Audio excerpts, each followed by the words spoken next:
கொங்கு மண்டலம் அப்படின்னு பாத்தீங்கன்னாவே கண்டிப்பா அந்த இடத்துல வந்து எம்ஜிஆர் தான் யாவதுக்கு வருவாரு. ஏன்னா அந்த அளவுக்கு வந்து கொங்கு மண்டலத்துல வந்து ரெட்டலை கட்சி வந்து ரொம்ப ஒரு பலமான கட்சி மட்டும் இல்லைங்க. எம்ஜிஆருடைய தீவிர ரசிகர்கள் வந்து அந்த ஏரியாவில் அதிகமாகவே இருக்காங்க.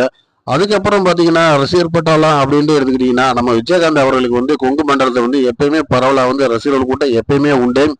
அவர் வந்து ஆரம்பத்துல கட்சி துவங்கும் போது அந்த பக்கம் வந்து பரவலா ஓட்டுகளை வாங்கினாரு. அவர் வந்து தென் மாவட்டங்களை பிறந்திருந்தாலும் வட மாவட்டங்களை வந்து அவருக்கு அதிகமான ஓட்டுகள் கிடைச்சதே வந்து குறிப்பிடத்தக்கது.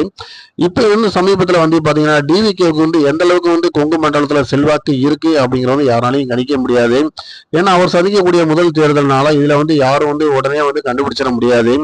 இப்படி ஒரு டைம்ல வந்து செங்கோட்டையன் அவர்களை வந்து கண்டிப்பா வந்து டிவிகே தலைவர் விஜய் அவர்களை போய் பார்த்ததுல வந்து ஒரு சிறப்புமிக்க விஷயம் என்னன்னு பாத்தீங்கன்னா அவர் ஒருவேளை வந்து டிஏகேல வந்து இணைஞ்சாரு அப்படின்னு பாத்தீங்கன்னா கண்டிப்பா வந்து ஒரு ஒரு பெரிய பொறுப்பு வந்து அவருக்கு கொடுக்க வேண்டிய ஒரு வாய்ப்பு இருக்கு.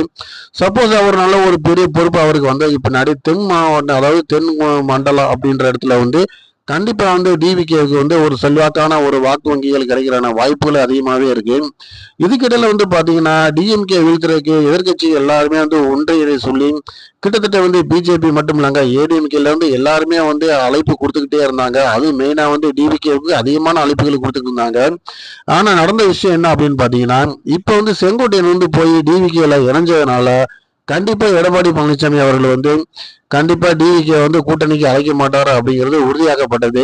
சோ இப்ப வந்து இப்ப உள்ள கள பணிகளை பொறுத்த வரைக்கும் மும்முனை போட்டிகளை வந்து உறுதியாக்கப்பட்டது. ஒன்னு டிஎம்கே கூட்டணி, இன்னொன்னு ஏடிஎம்கே கூட்டணி, மூணாவது டிவிகே கூட்டணி அப்படின்னு சொல்லி மும்முனை போட்டிகளை வந்து தமிழ்நாட்டுல வந்து இப்ப வந்து போட்டியறதுக்கான வாய்ப்புகள் அதிகமாகவே இருக்கு. தொடர்ந்து நம்ம சேனலை பாருங்க, லைக் பண்ணுங்க, ஷேர் பண்ணுங்க, கமெண்ட்ஸ்ல உங்க கருத்துக்களை